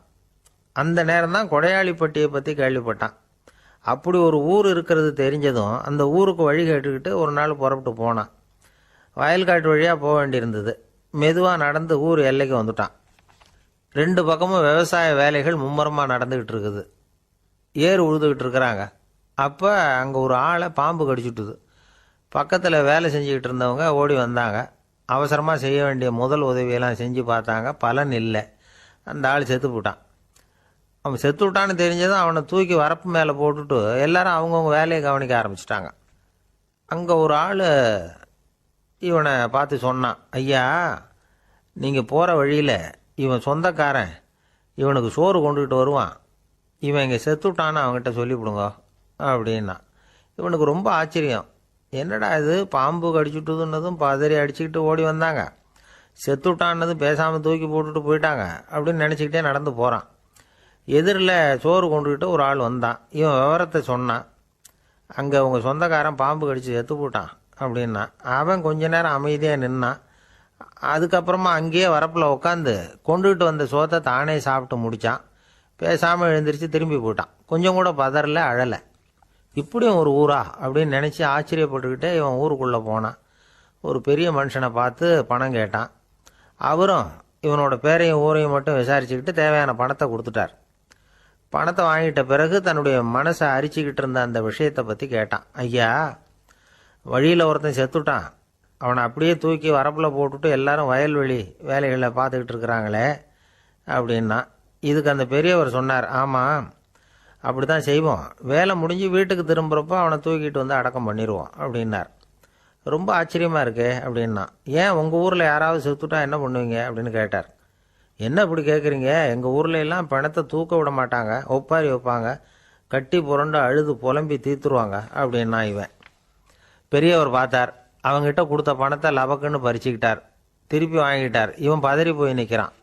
அவர் சொன்னார், பணத்தையே விட மாட்டேன்னு கட்டுப்பிடிச்சி அழுதா நான் கொடுத்த பணத்தை மட்டும் எப்படி திருப்பி கொடுக்க போகிறேன், போயிட்டு வா அப்படின்னு விரட்டி விட்டாராம்.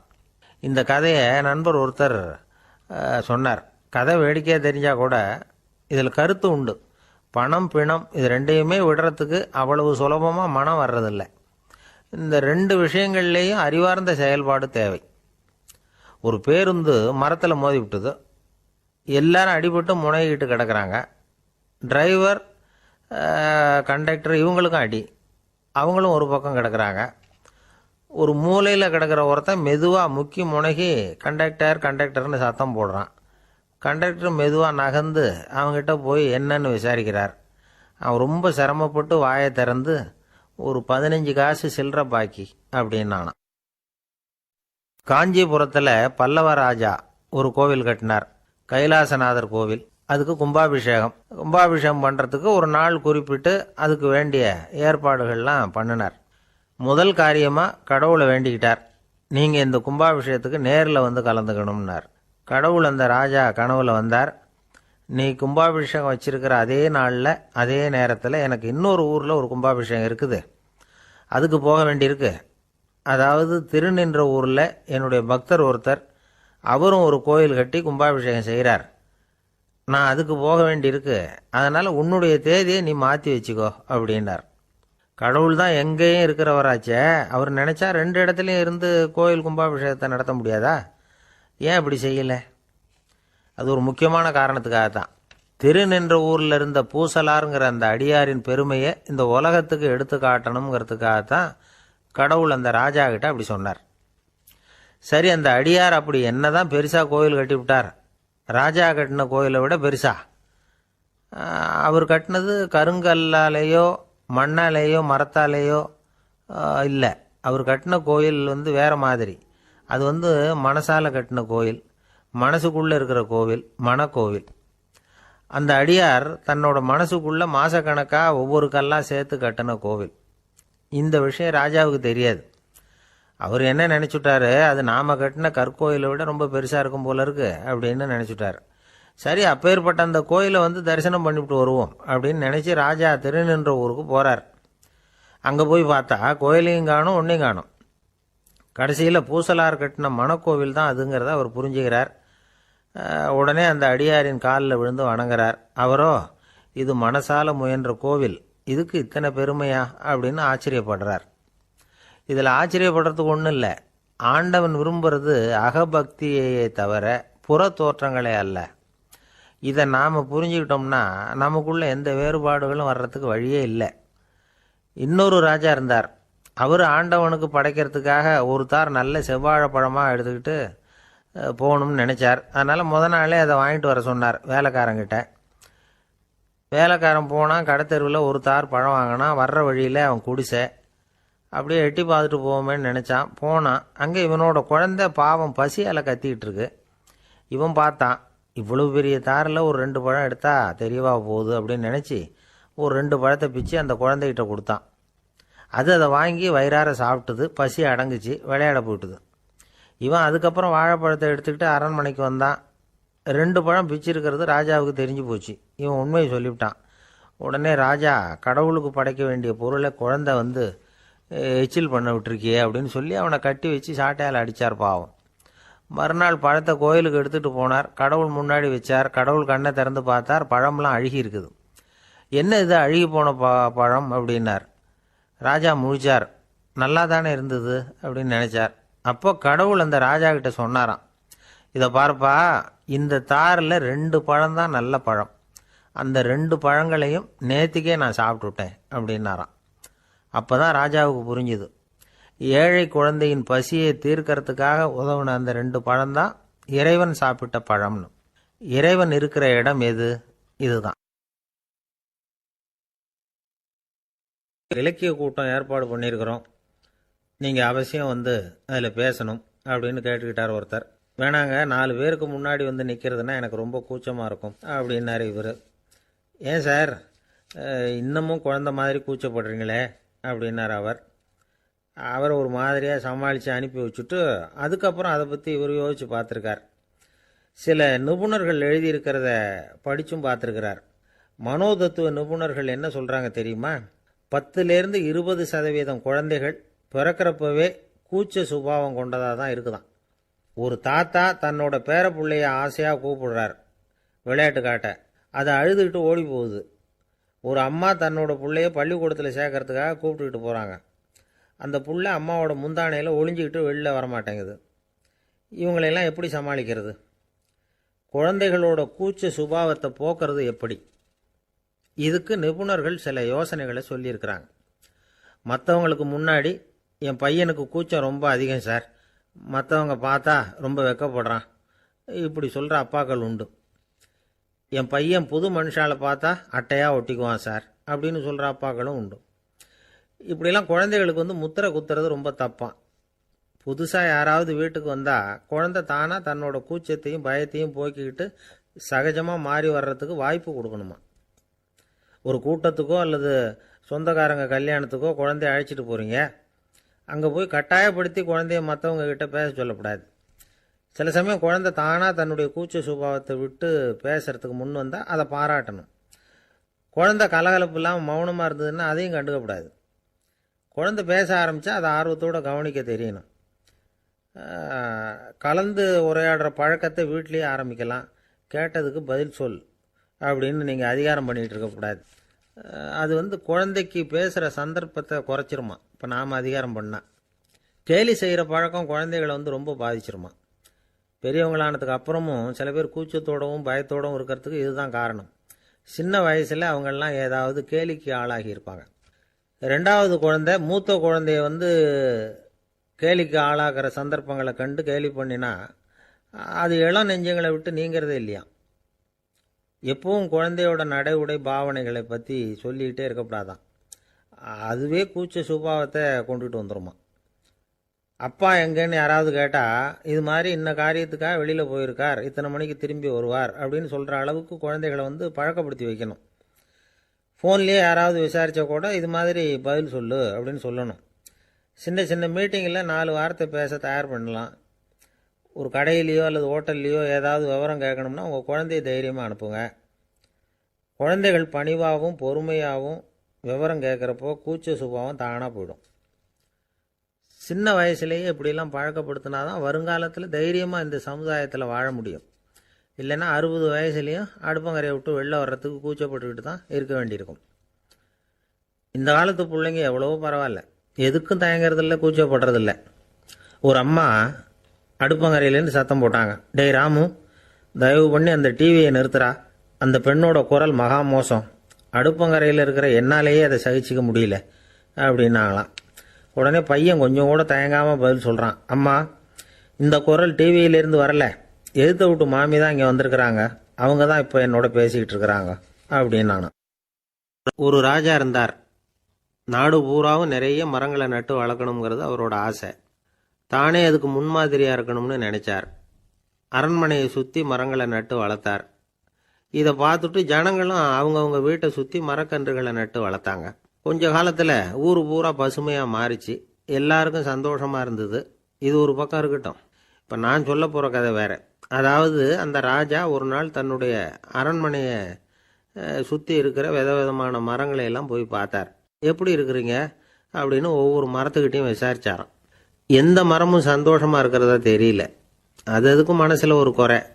முதல்ல ஆலமரத்துக்கிட்ட போனார். அது சொல்லிச்சு, மண்ணா நான் நல்லா பெருசாக வளர்ந்துருக்கிறேன், அடர்த்தியாக இருக்கிறேன், கிளையெல்லாம் 4 பக்கமும் நல்லா படர்ந்து தான் இருக்குது, இருந்தாலும் எந்த பிரயோஜனமும் இருக்கிறதா தெரியல எனக்கு. என்னுடைய பழம்லாம் ரொம்ப சின்னதாக இருக்குது, என் கண்ணுக்கு சரியாக புறப்பட மாட்டேங்குது.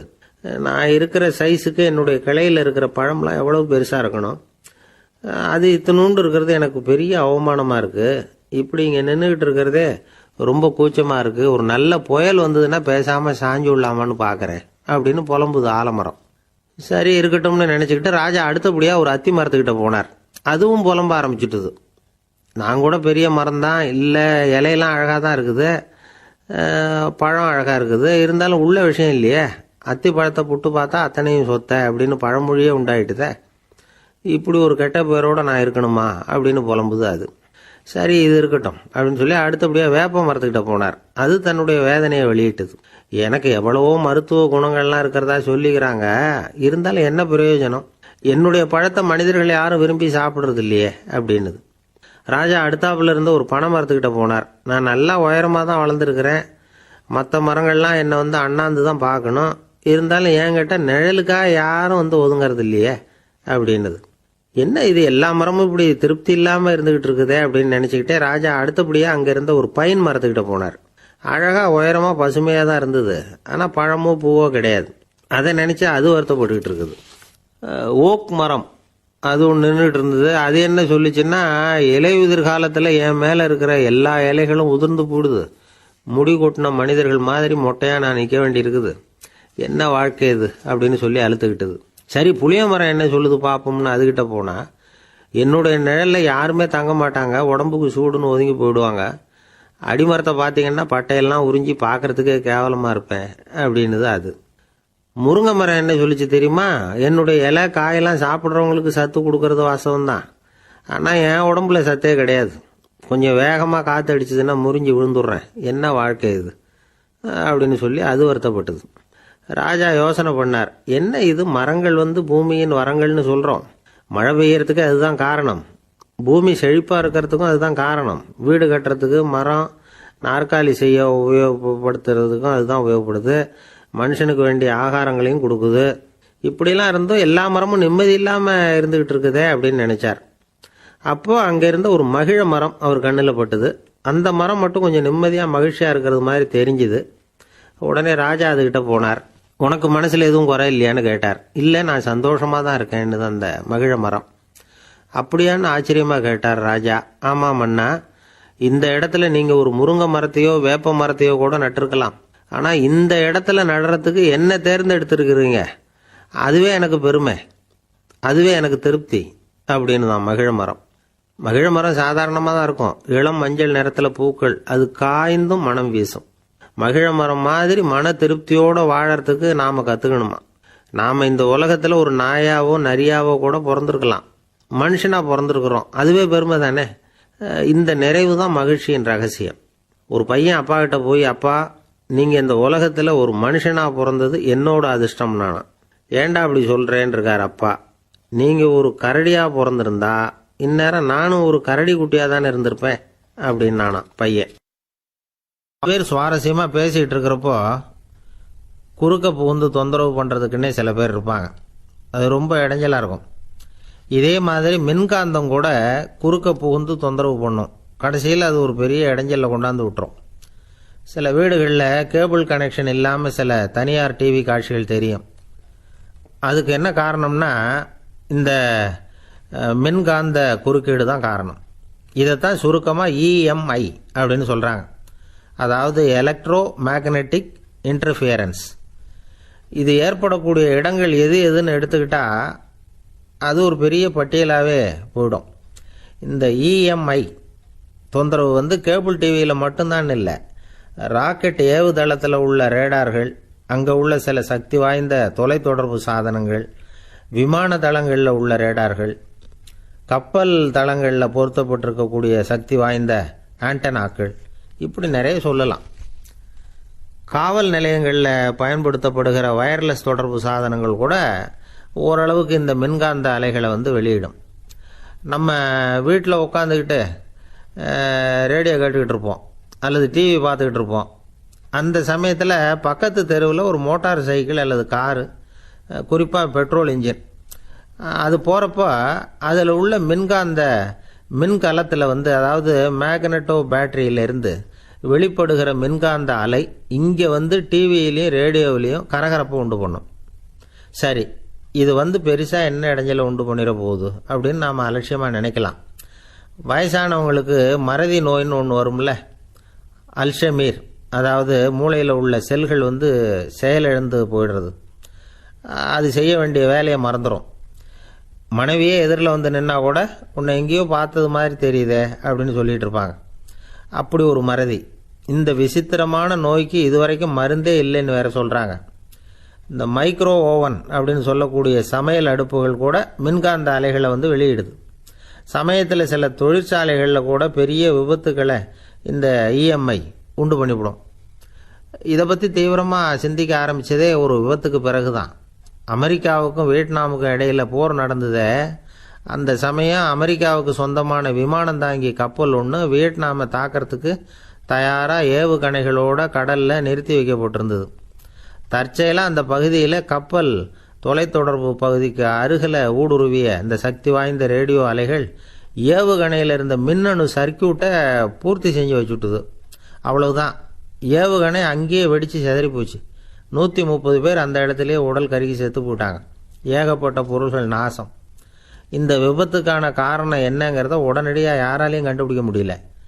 ரொம்பவும் கடுமையாக முயற்சி பண்ணி கடைசியாக கண்டுபிடிச்சாங்க, இது வந்து இந்த இஎம்ஐ வேலை தான் அப்படின்னு. மின்னணு தொலைபேசிகள் இருக்க, இதில் பேசும்பொழுது நம்ம காதை வந்து, அதாவது செவியை வந்து ஊடுருவக்கூடிய மின்காந்த அலையானது மூளைக்கு போய் அங்கே மூளை கட்டிகளை உருவாக்க ஊக்கம் கொடுக்குது அப்படின்னு வேற கண்டுபிடிச்சிருக்கிறாங்க. இந்த இஎம்ஐ ரொம்ப குறைஞ்ச மின்காந்த அழுத்தத்தில் நமக்கு எந்த பாதிப்பையும் ஏற்படுத்துறதில்லை.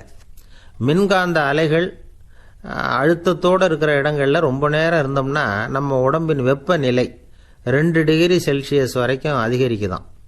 அதனால் வெப்பநிலையை வந்து சீராக்கிறதுக்கு இதய துடிப்பும் வந்து அதிகரிக்குது. இப்படிலாம் கண்டுபிடிச்சிருக்கிறாங்க. இப்போல்லாம் இந்த மின்காந்த குறுக்கீடுகளை தடுக்கிறது எப்படி அப்படின்னு விஞ்ஞானிகள் யோசனை செய்ய ஆரம்பிச்சிருக்கிறாங்க. இந்த விஷயத்தில் அலட்சியமாக இருந்தோம்னா எதிர்காலத்தில் நிறைய பேருக்கு இந்த ஞாபக மறதி நோய் வந்துடும். அப்புறம் அது ரொம்ப கஷ்டமாக போயிடும். ஒரு குடும்ப தலைவர் தன் மனைவியை பார்த்து, யார் நீ, உன்னை எங்கேயோ பார்த்தது மாதிரி இருக்குதே அப்படின்னு சொல்லிக்கிட்டு இருந்தார். உடனடியாக அவரை போய் பார்த்தேன். வாங்க டாக்டர்கிட்ட போகலாம் அப்படின்னு. அவர் என்னை தனியாக அழைச்சிட்டு போய் காதோட காதாக மெதுவாக சொல்கிறார், இதை பார்ப்பா, என் கையில் பணம் இல்லாத போகலாம், அப்படி மறதி நோய் வந்துட்டது மாதிரி நடிச்சுக்கிட்டு இருப்பேன், அவ்வளவுதான், அதை நீ கண்டுக்காத அப்படின்னார். பள்ளிக்கூடத்தில் ஏதோ விழா நடக்கிறது மாதிரி தெரிஞ்சுது. உடனே அவர் அந்த பக்கமாக வந்தார். இங்கே என்ன நடக்குதுன்னு விசாரித்தார். பள்ளி ஆண்டு விழா நடக்குதுன்னாங்க. உடனே போனார். கண்காட்சி ஒன்று வச்சுருந்தாங்க. உள்ளே போய் பார்த்தார். பள்ளிக்கூடத்தில் படிக்கிற மாணவர்களே சொந்தமாக தயார் பண்ண பொருள்களை காட்சிக்கு வச்சுருக்கிறாங்க. அந்த ஊர் மக்கள்லாம் அதை கூட்டம் கூட்டமாக போய் பார்த்துக்கிட்டு இருக்கிறாங்க. இவரும் ஆர்வமாக அதையெல்லாம் பார்த்துக்கிட்டே போகிறார். ஒரு இடத்துல ஒரு சின்ன ரயில் செஞ்சு வச்சுருந்தாங்க, மாணவர்களே தயார் பண்ணது. மின்சாரத்தால் அது ஓடுறது மாதிரி பண்ணி வச்சுருந்தாங்க. அதில் ஒரு சின்ன பொத்தான் இருக்கும், அதை அமுக்குனா ரயில் ஓடும், சுற்றி சுற்றி வரும். மாணவர்கள் எதிரில் நின்று அதுக்கு விளக்கம் கொடுத்துக்கிட்டு இருக்கிறாங்க. இவர் அதை கவனித்தார். ரயில் ஓடுறத பார்த்தார். அங்கே நின்றுக்கிட்டு இருந்த மாணவர்கள்கிட்ட விளையாட்டாக கேட்டார், ஏன்பா இந்த ரயில் எதனால் ஓடுது அப்படின்னு கேட்டார். இவர் சக்தியினால் ஓடுது அப்படின்னாங்க மாணவர்கள். அது என்ன சக்தின்னு கேட்டார். அதுக்கு பேர் மின்சாரம் அப்படின்னாங்க. சரி, நீங்கள் மின்சாரத்தை பார்த்துருக்குறீங்களா அப்படின்னார். நாங்கள் பார்த்தது இல்லைங்க, ஆனால் இதை செய்யறதுக்கு எங்களுக்கு உதவி பண்ண ஆசிரியர் ஒரு பட்டதாரி, ஒரு கால் அவர் பார்த்துருக்கலாம் அப்படின்னாங்க. அவர் எங்கே இருக்காருன்னு கேட்டார். இதோ அழைச்சிட்டு வர்றோம்னு ஓடினாங்க. அவரை அழைச்சிட்டு வந்தாங்க. அவர்கிட்ட ஒரு பெரியவர் கேட்டார், மின்சாரத்தை நீங்கள் பார்த்துருக்குறீங்களா அப்படின்னு. மின்சாரத்தை பார்க்குறதாவது நான் பார்த்ததே இல்லை. நான் பார்த்தது அது செயல்படுற விதத்தை தான். அது விளக்கை எரிய வைக்குது, ரயிலை ஓட வைக்குது, இது மாதிரி எத்தனையோ எந்திரங்களை செயல்பட வைக்குது. ஆனால் உண்மையிலேயே அது என்னன்னு எனக்கு தெரியாது. ஒருவேளை இந்த பள்ளிக்கூடத்து தலைமை ஆசிரியருக்கு தெரிஞ்சிருக்கலாம், ஏன்னா அவர் ஒரு மேல்நிலை பட்டதாரி அப்படின்னாராம் அவர். சரின்னு போய் தலைமை ஆசிரியரை கூப்பிட்டுக்கிட்டு வந்தாங்க. அவர்கிட்டையும் இதே கேள்வியை கேட்டாராம் அவர். மன்னிக்கணும், இந்த கேள்வியை இதுவரைக்கும் யாரும் என்கிட்ட கேட்டதில்லை. சக்தியை யாரும் பார்க்க முடியாது, ஆனால் அது செயல்படும் விதத்தை தான் பார்க்க முடியும் அப்படின்னாராம் அவர். இப்போ இதுவரைக்கும் கேட்டுக்கிட்டு இருந்த பெரியவர் சிரித்தார். சிரிச்சுட்டு சொன்னாராம், சரி, அதுக்காக ஒன்றும் கவலைப்படாதீங்க, என்னுடைய பெயர் தாமஸ் ஆல்வா எடிசன் அப்படின்னாராம். இதை கேட்டதும் அங்கே இருந்தவங்களுக்கெல்லாம் அதிர்ச்சி, ஆச்சரியம். என்னது, நீங்கள் தானே எடிசன்? நீங்கள் எவ்வளவு மின்சார கருவிகளை உண்டாக்கி இருக்கிறீங்க, நீங்களா இந்த கேள்வியை கேட்டது அப்படின்னாங்களாம். ஆமாம், நான் தான் கேட்குறேன், ஏன்னா நானே மின்சாரத்தை பார்த்தது கிடையாது அப்படின்னாராம் அவர். அன்புங்கிறது இப்படிப்பட்டது தாங்கிறார் ஓஷோ. அன்புங்கிறது நம்ம உடற்கூறு அமைப்பில் இல்லை, அது நம்ம உடம்புல உள்ள சுத்த சக்தியின் வெளிப்பாடு. அதை உணரத்தான் முடியுமே தவிர பார்க்க முடியாது. அன்பே உன்னை நான் என் இருதயத்தில் வச்சிருக்கிறேன் அப்படின்னுலாம் சொல்லுவான். இதெல்லாம் சும்மா. இது டாக்டர்கள் சொல்கிற இருதயம் கிடையாது. அது ரத்தத்தை தள்ளுகிற ஒரு கருவி, அவ்வளவுதான். ஞானிகள் சொல்லுகிற இதயம் வேற, அது கண்ணுக்கு புலப்படாத ஒரு சக்தி. என்னுடைய இதயம் ரொம்ப விசாலமானது சார் அப்படின்னார் ஒருத்தர். அப்படிங்களான்னு ரொம்ப மரியாதையா, ஆமாங்க, டாக்டர் அப்படி தான் சொல்கிறார், கொஞ்சம் வீங்கி போய் பெருசாக இருக்குதான் அப்படின்னார். ஒரு ஊரில் ஒரு மன்னர் இருந்தார். புத்தி கூர்மை உள்ள ஒரு மன்னர். பொதுவாக மன்னர்களுக்கு சந்தேகம் வந்தால் சபையில் உள்ள சான்றோர்கள்கிட்ட கேட்டு தெரிஞ்சுக்கிறது தானே வழக்கம். ஆனால் இங்கே அப்படி இல்லை. மற்றவங்களுக்கு சந்தேகம் வந்தால் மன்னர்கிட்ட கேட்டு தெரிஞ்சுக்குவாங்க. அது மாதிரி கேட்டு தெரிஞ்சுக்கிறதுக்காக ஒரு பெரியவர் ஒரு நாள் வந்தார். அவர் கையில் 3 பொம்மைகள் வச்சுருந்தார். 3 ஒரே மாதிரி பொம்மைகள், கொஞ்சம் கூட வித்தியாசம் தெரியல. ஏது இந்த பொம்மைன்னு கேட்டார் மன்னர். எனக்கு வேண்டியப்பட்ட ஒருத்தங்கிட்ட இருந்து இதை வாங்கிட்டு வந்திருக்கிறேன். நான் தான் அவன்கிட்ட இந்த பொம்மையை செஞ்சு கொடுக்க முடியா கேட்டுக்கிட்டேன். அவன் ரொம்ப புத்திசாலி, அவன் தான் இதை செஞ்சு கொடுத்தான். ஆனால் அதில் ஒரு சிக்கல் அப்படின்னார். என்ன பிரச்சனைன்னு கேட்டிருக்கார் இவர். நான் அவன்கிட்ட கேட்டது 3 விதமான பொம்மைகளாக இருக்கணும்னு கேட்டேன். அவன் என்னடான்னா 3 ஒரே மாதிரியாக செஞ்சு கொடுத்துட்டான் அப்படின்னார். அவங்ககிட்டயே கேட்கறது தானே அப்படின்ட்டுருக்கார் இவர். கேட்டேன், அவன் என்ன சொல்கிறான்னா, இது 3 ஒரே மாதிரி பொம்மை கிடையாது, 3 விதம், ஒன்றுக்கு ஒன்று வித்தியாசம் இருக்குது. இந்த 3 பொம்மையும் 3 விதமான நண்பர்களுக்கு உதாரணங்கள் அப்படின்னு சொல்கிறான். எனக்கு ஒன்றும் புரியல, அதுதான் உங்ககிட்ட வந்தேன் அப்படின்னார். சரி, அந்த பொம்மைகளை இப்படி கொடுங்கோ அப்படின்னு வாங்கினார் மன்னர். எடுத்துக்கிட்டு உள்ளே போனார். கொஞ்ச நேரம் கழித்து வெளியில் வந்தார். அதுக்கப்புறம் சொன்னார், இதை பாருப்பா, அவன் சொன்னது சரிதான், 3 விதம் தான். இது இருக்குதே முதல் பொம்மை, இது உத்தமமான நண்பனுக்கு உதாரணம். இந்த 2வது பொம்மை இது மத்தியமமான நண்பனுக்கு உதாரணம். அந்த 3வது பொம்மை இருக்குதே அது மோசமான நண்பனுக்கு உதாரணம். இதை செஞ்சவன் உண்மையிலேயே பெரிய அறிவாளி தான் அப்படின்னாராம். வந்தவருக்கு ஒன்றும் புரியல. பார்த்தா ஒன்றும் வித்தியாசம் தெரியலையே அப்படின்னு அவன் குழம்பி போய் நிற்கிறான். இப்போது அந்த மன்னர் விளக்கம் கொடுக்குறார். அந்த 3 பொம்மையையும் எடுத்து முன்னாடி வச்சார். ஒரு மெல்லிய கம்பியை கையில் எடுத்தார். அந்த முதல் பொம்மை காதில் விட்டார். கொஞ்ச தூரம் உள்ளே போய் அப்படியே நின்றுட்டுது அந்த கம்பி. அப்புறம் 2வது பொம்மை காதில் அந்த கம்பியை விட்டார். அந்த கம்பி என்னாச்சுன்னா அப்படியே அது வாய் வழியாக வெளில வந்தது. 3வது பொம்மை காதில் கம்பியை செலுத்தினார். அது நேராக இன்னொரு காது வழியாக வெளியில் வந்தது. இப்போ இந்த முதல் வகை இருக்குதே, அது மாதிரியான நண்பர்கள் எப்படி தெரியுமா? நம்ம கஷ்டத்தை அவங்கக்கிட்ட சொன்னால் பேசாமல் கேட்டுக்குவாங்க. வெளியில் அதை யாருக்கிட்டையும் சொல்லிகிட்டு இருக்க மாட்டாங்க. வெளியில் தெரியாமல் நமக்கு உதவி பண்ணுவாங்க. செஞ்சுட்டு அதை நான் தான் செஞ்சேன்னு சொல்லிகிட்டு இருக்க மாட்டாங்க. அதுதான் கம்பி ஒரு காது வழியாக போய் உள்ளேயே நின்றுட்டுது. 2வது பொம்மையில் கம்பி என்னாச்சு, ஒரு காது வழியாக போய் வாய் வழியாக வெளியில் வருது. இது மாதிரியான நண்பர்கள்கிட்ட நாம் கஷ்டத்தை சொன்னால் அதை அவங்க 4 பேர்கிட்ட போய் சொல்லி நமக்காக உதவி கேட்பாங்க. நமக்குன்னு கேட்டு வாங்கி அதை நம்மகிட்ட கொண்டுகிட்டு கொடுப்பாங்க. இவங்க மத்தியமமான நண்பர்கள். 3வது பொம்மையில் ஒரு காது வழியாக செலுத்துகிற கம்பி இன்னொரு காது வழியாக வெளியில் வந்துடுது. இது மாதிரியான நண்பர்கள்கிட்ட நம்ம கஷ்டத்தை சொன்னால் அவங்க காது கொடுத்து கேட்கறது மாதிரி நடிப்பாங்க. அப்படியே இன்னொரு காது வழியாக அதை வெளில விட்டுருவாங்க. அதை பற்றி கவலைப்பட மாட்டாங்க. இதுதான் இந்த பொம்மைகளுக்குள்ளே இருக்கிற வித்தியாசம் அப்படின்னு விளக்கம் கொடுத்தாராம் மன்னர். படிக்கிற பிள்ளைங்கள்லேயும் இது மாதிரி 3 வகை உண்டு. சில பேர் காதால் வாங்கி மனசில் வச்சுக்குவான். சில பேர் காதால் வாங்கி பேனாவால் எழுதி விடுவான். சில பேர் ஒரு காதால் வாங்கி இன்னொரு காதால் வெளியில் விட்டுருவான். ஒரு பையன் வகுப்பில் ஆசிரியர் பாடம் நடத்தும் பொழுது தலையை வேகமாக ஆட்டி ஆட்டி கேட்பானான். ஏன்டா இப்படி தலையை இப்படி ஆட்டுற அப்படின்னு கேட்டிருக்கான் பக்கத்தில் இருந்தவன். தலையை ஆட்டினா தாண்டா ஒரு காது வழியாக உள்ளே போகிறது, இன்னொரு காது வழியாக வெளியில் வேகமாக வெளில போகும் அப்படின்னானான் அந்த பையன். பிரிட்டிஷ் ஆட்சி நடந்துக்கிட்டு இருந்த காலம் 1920களின் கடைசி. அப்போ நடந்த ஒரு உண்மை நிகழ்ச்சி இது. ஒரு கல்யாண மாப்பிள்ளை ரயிலில் இறங்க போகிறார். அவரை வரவேற்க ஒரு ராஜ குடும்பமே காத்துக்கிட்டு இருக்குது. மங்களூர்லேருந்து இறங்குற அந்த மாப்பிள்ளை யார் தெரியுமா? ஒரு நாய். உண்மைதான், அந்த நாய்க்கு தான் கல்யாணம். சுதேசி சமஸ்தானத்து மன்னர்களில் ஒருத்தர் ஜூனாகட் மகாராஜா. அவரோட வளர்ப்பு நாய் ரோஷனாரா. அதுக்கு கல்யாணம் பண்ணி வைக்கணும்னு ஆசைப்பட்டார். மாப்பிள்ளை தேடினார். மங்களூர் மகாராஜாவோட வளர்ப்பு நாய் ஒன்று இருந்தது, பேரு பாபி. இது 2க்கும் கல்யாணம் நடத்த முடிவு பண்ணார். திருமணத்துக்கு வேண்டிய எல்லா ஏற்பாடுகளையும் பண்ணுங்க அப்படின்னு உத்தரவு போட்டார். ஆயிரக்கணக்கான அழைப்புதழ்கள், பல சமஸ்தான மன்னர்கள், ஜமீன்தார்கள், பிரிட்டிஷ் அதிகாரிகள், பெரிய பணக்காரங்க, இப்படி நிறைய பேருக்கு அழைப்புதழ்கள் அனுப்பி வச்சாங்க. பத்திரிகையை பார்த்தவங்கெல்லாம் திகைச்சு போயிட்டாங்களாம். இருந்தாலும் என்ன பண்ணுறது, ராஜாவே அழைக்கிறார், போகாமல் இருக்க முடியுமா? அந்த சமயத்தில் நாட்டின் கவர்னர் ஜெனரலாக இருந்தவர் இர்வின் பிரபு. அவருக்கும் ஒரு பத்திரிகை போயிருக்குது. வாங்கி பார்த்ததும் அவருக்கு பயங்கர எரிச்சல். உடனே குப்பை தொட்டியில் போட்டுவிட்டாராம். மாட்சிமை தங்கிய பிரிட்டன் சக்கரவர்த்தியின் பிரதிநிதியான தன்னை கேவலம் ஒரு நாயின் திருமணத்துக்காக அழைக்கிறதா அப்படின்னு அவருக்கு ஆத்திரம். இருந்தாலும் கல்யாணம் பிரமாதமாக நடந்துதான். கல்யாணத்தன்னைக்கு பொண்ணுக்கு ஸ்பெஷல் குளியல், தண்ணீருக்கு பதிலாக வாசனை திரவியங்கள், பன்னீர், குளித்ததுக்கு அப்புறம் அலங்காரம், வைர மாலை, முத்து மாலை, ஏகப்பட்ட அலங்காரம். மாப்பிள்ளையை அழைக்கிறதுக்கு ரயில்வே ஸ்டேஷனில் ராஜ குடும்பமே காத்துக்கிட்டு இருக்குது. அவங்களோட வளர்ப்பு நாய்கள் 250. அத்தனை நாய்களுக்கும் பட்டு துணி போத்தி இருக்குது. முத்து வடங்கள் அணிவிச்சிருக்கிறாங்க. எல்லாம் ராஜ நாய்கள். அதுகளையும் வீதியில் நடக்க விடலையாம். அதுகளை சுமந்துக்கிட்டு போக அலங்கரிக்கப்பட்ட யானைகள் காத்துக்கிட்டு இருக்குதான். மாப்பிள்ளைக்கு வரவேற்பு எப்படி தெரியுமா? அது நடந்து வர்ற பாதை பூரா ரத்தன கம்பளம் விரிச்சிருக்குது.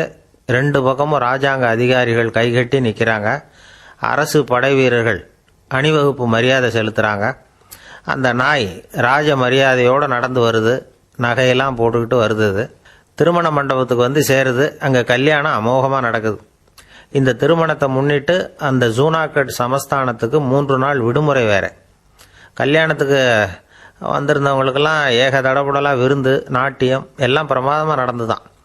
இந்த கல்யாணத்தில் கலந்துக்க வந்திருந்த மற்ற சமஸ்தானத்து மன்னர்கள், திவான்கள், அரச குடும்பத்தினர், இப்படி அவங்க 700 பேராம். அவங்க வந்து போகிறதுக்காக விசேஷ ரயில்கள்லாம் வேற விட்டுருக்காங்க. கல்யாணம் முடிஞ்சதும் அந்த நாய் தம்பதிகளோட பெரிய பெரிய மன்னர்கள்லாம் ஒன்றா உட்காந்து சாப்பிட்டாங்களாம். ஏர் கண்டிஷன் அறையில் அந்த தம்பதிகள் கொஞ்ச காலம் வாழ்ந்துருக்கிறாங்க. கொஞ்ச நாளில் மாப்பிள்ளைக்கு மரியாதை குறைய ஆரம்பிச்சுட்டுது. வெளியில் துரத்தி விட்டாங்களாம். அந்த பெண் நாய் மட்டும் ராஜ போகங்களை அனுபவித்து வந்து தான். இந்த கல்யாணத்தை பார்த்துட்டு தொடர்ந்து மற்ற சமஸ்தானத்து மன்னர்களும் நாய் திருமணங்கள் நடத்த ஆரம்பிச்சுட்டாங்களாம். இது உண்மையில் நடந்திருக்குது. இப்படி அது இருக்கட்டும். இப்போ நம்ம கதைக்கு வருவோம். ஒரு ராஜாவுக்கு ரொம்ப நாள் கழித்து ஒரு குழந்தை பிறந்து தான். அரண்மனை ஜோசியரை கூப்பிட்டுருக்கார் ராஜா. ஜோசியரே, என் மகன் வருங்காலத்தில் சிறந்த வாழ் வீரனாக வரணும்னு ஆசைப்படுறேன், வருவானாங்கிறத கொஞ்சம் பார்த்து சொல்லுங்களேன் அப்படின்னாராம். ஜோசியர் சொன்னார், மன்னா, உங்கள் புள்ள வாழ் வீரனாக வர்றது கஷ்டம். ஆனால் அவரும் உங்களை மாதிரியே நாய்க்குட்டிகள் பேரில் பிரியமாக இருப்பார், அதுகளுக்கு கல்யாணமும் பண்ணி வைப்பார் அப்படின்னாராம். அது எப்படி கண்டுபிடிச்சிங்க அப்படின்னு கேட்டிருக்கார் ராஜா.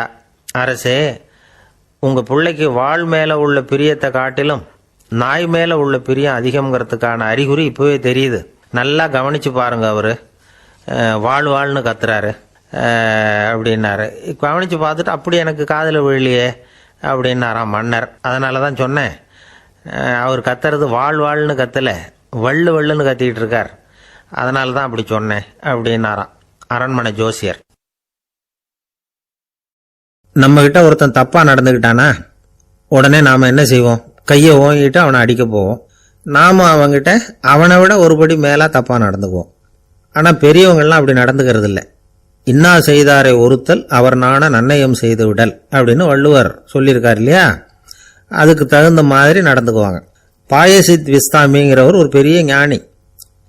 அவர் ஒரு நாள் ராத்திரி ரொம்ப நேரம் மசூதியில் இருந்துட்டு வீட்டுக்கு திரும்பி வந்துகிட்டு இருக்கிறார். வழியில் ஒரு குடிகாரன், அவன் கையில் ஒரு இசைக்கருவி, அதை கண்ணா பின்னான்னு மீட்டிக்கிட்டு வாய்க்கு வந்தபடி என்னத்தையோ பாட்டுன்னு நினச்சிக்கிட்டு பாடிக்கிட்டு அவன் பாட்டுக்கு கிடக்கிறான் வழியில். அதோடு இருந்தாலும் பரவாயில்ல, அந்த பக்கமாக வழியில் போகிறவங்க வர்றவங்களையெல்லாம் பார்த்து கண்ணா பின்னான்னு திட்டிக்கிட்டு இருக்கிறான், ஒம்பு வளர்க்குறான். பாயசித் பிஸ்தாமிங்கிற அந்த பெரியவர் அந்த வழியாக போகிறார். அவனை பார்க்குறார். அவனுடைய நிலைமையை பார்த்துட்டு பரிதாபப்படுறார். ஏன்பா இது மாதிரியெல்லாம் நடந்துக்கிற, இப்படி நடக்கலாமா அப்படின்னு ஏதோ கொஞ்சம் புத்திமதி சொல்கிறதுக்கு ஆரம்பித்தார். அவனுக்கு கோபம் வந்துட்டுது. கையில் வச்சிருந்த வாத்திய கருவி அதால் ஓங்கி அந்த பெரியவர் தலையில் ஒரு அடி கொடுத்தான். ரத்த காயம் ஏற்பட்டு போச்சு. அவன் கையில் இருந்த இசைக்கருவியும் அடித்த வேகத்தில் ரெண்டாக உடஞ்சி போச்சு. அவ்வளோ வேகமாக அடிச்சிருக்கான். இவ்வளவு தூரத்துக்கு நடந்து போச்சுல்ல, அந்த மாபெரும் ஞானி வாயை திறந்து ஒரு வார்த்தை கூட பேசலை. பேசாமல் தலையை பிடிச்சிக்கிட்டு அவர் பாட்டுக்கு போயிட்டார். மறுநாள் அந்த பெரியவர் என்ன பண்ணார் தெரியுமா? கொஞ்சம் இனிப்பு பண்டங்கள், கொஞ்சம் பணம், இது ரெண்டையும் ஒரு ஆள் மூலமாக அனுப்பி வச்சார் அந்த குடிகாரனுக்கு. அவனுக்கு ஒன்றும் புரியல. என்ன விவரம்னு விசாரித்தான். வந்த ஆள் ஒரு கடுதாசியை நீட்டினான். அதில் விவரம் இருந்தது. ஞானி எழுதியிருக்கிறார், இதை பாருப்பா, உங்களுடைய இசைக்கருவி உடையறதுக்கு என்னுடைய தலை காரணமாக ஆயிட்டுது. அதுக்காக நான் ரொம்ப வருத்தப்படுறேன். அதுக்காக தான் பணம் அனுப்பி வச்சுருக்கேன். வேறு புதுசாக ஒரு இசைக்கருவி வாங்கிக்கோ. அப்புறம் இன்னொரு விஷயம், நேற்றுக்கு ராத்திரி என்கிட்ட ஏகப்பட்ட கசப்பான வார்த்தைகளை பேசினேன். இதோட அனுப்பியிருக்கிற இனிப்பு பண்டங்களை சாப்பிட்டு உன்னுடைய நாவில் உள்ள கசப்பை மாற்றிக்கோ அப்படின்னு அதில் எழுதப்பட்டிருந்தது. இந்த சமயத்தில் அவன் குடி மயக்கத்தில் இல்லை, தெளிஞ்சு போயிருந்த நேரம் இது. அதனால் அதை படித்த உடனே அவனுக்கு ரொம்ப வெக்கமாக போச்சு. தலை குனிஞ்சான், யோசனை பண்ணான். கொஞ்ச நேரத்தில் தன்னுடைய நண்பர்கள் சில பேரையும் கூப்பிட்டுக்கிட்டு நேராக அந்த ஞானி இருக்கிற இடத்துக்கு ஓடினான். அவர் காலில் விழுந்தான். அவர்கிட்ட மன்னிப்பு கேட்டுக்கிட்டான். பெரியவங்களே தெரியாமல் நான் இந்த பாவச் செயலை பண்ணிவிட்டேன், என்னை மன்னிச்சுங்க, உங்களுடைய பொறுமையும் போதனையும் என்னுடைய கண்ணை திறந்துட்டுது. இனிமேல் நானும் என்னுடைய நண்பர்களும் நல்ல வழியில் திருந்தி வாழ போகிறோம் அப்படின்னா. ஞானி செய்த நன்னயம் குடிகாரனை எப்படி திருத்திருக்கு பார்த்தீங்களா? இந்த கதையை கேட்டுவிட்டு ஒருத்தர் சொன்னார், என் வாழ்க்கையில் கூட அப்படி ஒரு சம்பவம் நடந்தது சார். நானும் ஒரு நாள் ராத்திரி ஓவராக குடிச்சிட்டு ஒரு கிட்டாரை வாசிச்சுக்கிட்டு கண்ணாபின்னான்னு உளறிக்கிட்டு திட்டிக்கிட்டு இருந்தேன். அந்த சமயம் அந்த வழியாக ஒருத்தர் வந்தார். ஓங்கி தலையில் ஒரே ஒரு அடி, ரத்தம் வந்துட்டுது. அதுக்கப்புறம் என் மனசு தெரிஞ்சுட்டுது சார் அப்படின்னார். அப்படியா என்ன ஆச்சரியமா? ஆமாம் சார், அடி விழுந்தது அவர் தலையில் இல்லை, என் தலையில். வந்தவர் என்ன அப்படி அடிச்சுட்டார்? மயக்கம் தெளிஞ்சதுக்கு அப்புறம்தான் எனக்கு விவரம் புரிஞ்சுது. அவர் ஒரு போலீஸ்காரரு அப்படின்னார் ரொம்ப சோகமா.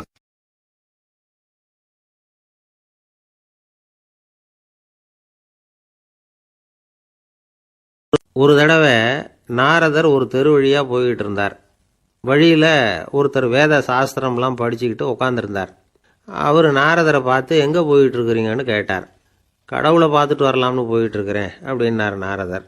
அப்படின்னா அவர்கிட்ட எனக்கு எப்போ முக்தி கிடைக்கும்னு கேட்டுட்டு வாங்களேன் அப்படின்னார் இவர். சரி கேட்டு வரேன் அப்படின்னு சொல்லிவிட்டு நாரதர் நடந்தார். கொஞ்சம் தூரத்தில் ஒரு மரத்தடியில் ஒரு தொழிலாளி செருப்பு தைச்சிக்கிட்டு உட்காந்துருந்தார். அந்த ஆளும் அதே மாதிரி கேட்டுக்கிட்டார். எனக்கு எப்போ முக்தி கிடைக்கும்னு கடவுள்கிட்ட கேட்டுக்கிட்டு வாங்களேன்னார். அவர்கிட்டையும் சரின்னு சொல்லிவிட்டு நாரதர் நேராக வைகுண்டத்துக்கு வந்து சேர்ந்தார். கடவுளை பார்த்தார். இவங்க 2 பேரும் சொல்லி அனுப்பின விஷயத்தை பற்றி கேட்டார். அதுக்கு கடவுள் சொன்னார், அந்த செருப்பு தைக்கிற தொழிலாளி உடல் நீத்ததும் உடனே என்னை வந்து அடைவான். ஆனால் அந்த சாஸ்திரம் படித்த ஆள் இப்போதைக்கு என்கிட்ட வந்து சேர மாட்டான். அவன் இன்னமும் பல பிறவிகள் எடுத்து அங்கேயே இருக்க வேண்டி இருக்குது. எப்போ இங்கே வந்து சேருவான்னு எனக்கே தெரியாது அப்படின்னார். நாரதருக்கு இதோட ரகசியம் என்னங்கிறது புரியல. எனக்கு ஒன்றும் புரியலையேன்னாரான் கடவுள்கிட்ட. சீக்கிரம் புரிஞ்சுக்குவேன், நீ திரும்பி போகிறப்போ நான் இங்கே வைகுண்டத்தில் என்ன செஞ்சுக்கிட்டு இருக்கேன்னு கேட்டால், ஒரு ஊசியின் துவாரத்தில் ஒரு யானையை கோத்துக்கிட்டு இருக்கிறேன்னு அவங்கக்கிட்ட சொல்லு அப்படின்னார் கடவுள் சிரிச்சுக்கிட்டே. நாரதர் பூமிக்கு திரும்பினார். கடவுளை பார்த்தீங்களா எப்படி இருக்கார் அப்படின்னு விசாரித்தார் வேத சாஸ்திரம் படித்தவர்.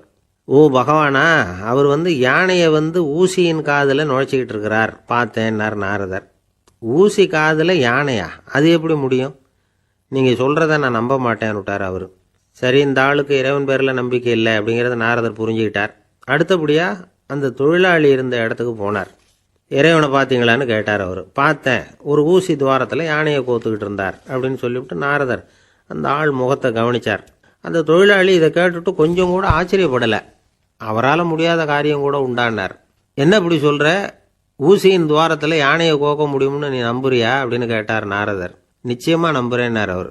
அது எப்படி அப்படின்னு கேட்டார் இவர். இதோ பாருங்க, நான் இந்த ஆலமரத்தடியில் தான் தினமும் உட்காந்துருக்கிறேன். தினமும் இந்த மரத்திலிருந்து எவ்வளவோ பழம் கீழே விழுது. இந்த பழத்தில் இருக்கிற ஒவ்வொரு விதையிலேயும் உள்ள ஒரு ஆலமரம் இருக்குது. ஒரு சின்ன விதைக்குள்ள ஒரு பெரிய ஆலமரம் இருக்க முடியுங்கிறப்ப ஊசி துவாரத்தில் கடவுள் யானையை நுழைய வச்சாருங்கிறத ஒத்துக்கிறதுல என்ன கஷ்டம் இருக்கு அப்படின்னு ரொம்ப சர்வசாதாரணமாக பதில் சொன்னாராம் அந்த தொழிலாளி. நாரதர் யோசனை பண்ணார். இந்த தொழிலாளி வேத சாஸ்திரங்களையெல்லாம் படிக்கலைன்னா கூட அறிவுபூர்வமாக சிந்திச்சு இறைவனை நம்புகிறான். அதனால தான் கடவுள் இந்த ஆளுக்கு சீக்கிரம் முக்தி கிடைக்கும்னு சொன்னார் அப்படிங்கிறத புரிஞ்சுக்கிட்டாராம். இந்த கதையில் வர்ற கடவுள், நாரதர், வைகுண்டம் இதெல்லாம் ஒரு பக்கம் இருக்கட்டும், ஒரு சின்ன விதைக்குள்ள ஒரு பெரிய ஆலமரம் தூங்கிக்கிட்டு இருக்கு அப்படிங்கிற உண்மை, அந்தரத்தில் 1000 கிரகங்கள் சுற்றிக்கிட்டு இருக்குங்கிற உண்மை, இதெல்லாம் நாம் பார்த்துக்கிட்டு தானே இருக்கிறோம். இந்த உண்மைகள் அதிசயமாக நமக்கு தெரியறதுனால அதை நம்பாமல் இருந்துட முடியாது. இயற்கையை பரிபூர்ணமாக நம்புங்கள், அந்த நம்பிக்கையே நம்ம வாழ்க்கைக்கு ஆதாரம் அப்படிங்கிறத விளக்கறதுக்காக தான் இந்த கதை. இந்த காலத்தில் நம்ம பிள்ளைங்களுக்கெல்லாம் இது மாதிரி நம்பிக்கை அதிகமாகவே இருக்குது.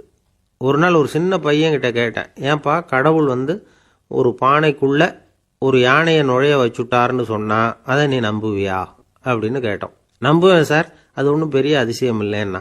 எப்படிறான்னு கேட்டோம். எப்படின்னா அந்த பானை அந்த யானையை விட பெருசாக இருந்திருக்கும், அவ்வளவுதான் அப்படின்னு சொல்கிறான். ஒரு நீதிமன்றம், அங்கே ஒரு கொலை வழக்கு சம்பந்தமாக விசாரணை நடந்துக்கிட்டு இருக்குது. அந்த வழக்கறிஞர் ரொம்ப தீவிரமாக வாதாடிக்கிட்டு இருக்கிறார். தன்னுடைய கட்சிக்காரர் நிரபராதிங்கிறது அவருக்கு நல்லா தெரியும். அதனால தான் அவர் சார்பாக வாதாடுறதுக்கே ஒத்துக்கிட்டார். அப்படி அவர் மும்முரமாக வாதாடிக்கிட்டு இருக்கிற சமயத்தில் அவசரமாக தந்தி ஒன்று சேர்ந்தது. அதை வாங்கி படித்து பார்த்தார். அதுக்கப்புறம் அதை மடித்து தன்னுடைய கோட்டு பையில் வச்சுக்கிட்டு தொடர்ந்து வாதாட ஆரம்பிச்சிட்டார். பேசி முடித்தார். அதுக்கப்புறம் அங்கே கோர்ட்டில் இருந்த சக வக்கீல்கள் அவர்கிட்ட வந்தாங்க. தந்தி ஒன்று வந்ததே, என்ன விஷயம் அப்படின்னு விசாரிச்சாங்களாம். அப்போ அவர் சொல்லியிருக்கிறார், ஊரில் சிகிச்சைக்காக போயிருந்த என்னுடைய மனைவி இறந்து போனதாக தந்தி வந்திருக்குது அப்படின்னாராம். மற்ற வக்கீல்களுக்கு அதிர்ச்சி. என்னங்க இது, மனைவி இறந்ததை விட கேஸு முக்கியமாக உங்களுக்கு அப்படின்னு கேட்டிருக்கிறாங்க. இறந்து போன என் மனைவி மறுபடியும் திரும்பி வர போகிறதில்ல, ஆனால் என்னுடைய கட்சிக்காரர் ஒரு கொலை வழக்கில் மாட்டிக்கிட்டார். அவரும் நிரபராதி. அவர் உசுரை நான் காப்பாற்ற வேணாமா? இதுதான் என்னுடைய கடமை அப்படின்னாராம். இப்படி இவர் சொன்னதும் எல்லாரும் அப்படியே திகைச்சு போய் நின்றுட்டாங்களாம். சரி, கடமைக்கு முக்கியத்துவம் கொடுத்த அந்த வழக்கறிஞர் யார் தெரியுமா? அவர் தான் இரும்பு மனிதர் சர்தார் வல்லபாய் பட்டேல். குஜராத் மாநிலத்தில் 1875 அக்டோபர் 31 அன்றைக்கு ஜாவேரி பாய் அப்படிங்கிறவருக்கு 4வது பிள்ளையா அவர் பிறந்தாராம். இந்த ஜாவேரி பாய் யார் தெரியுமா? ஜான்சி ராணி லட்சுமிபாய் போர் படையில் ஒரு வீரராக பணிபுரிஞ்சவர். இளம் வயசில் வல்லபாய் பட்டேல் ரொம்ப சிரமப்பட்டு படிச்சிருக்கார். விடாமுயற்சி வெற்றியை கொடுத்தது. கல்லூரியிலையும் காலடி வச்சார். அதுக்கப்புறம் வக்கீல் பட்டத்தையும் வாங்கினார். பிரிட்டிஷ் ஆட்சி நடந்துகிட்டு இருந்த சமயம் குஜராத்தை சேர்ந்த பர்டோலி தாலுகாவில் விவசாயிகள் மேலே அரசாங்கம் திடீர்னு நில வரியை வசதிப்பட்டு தான்.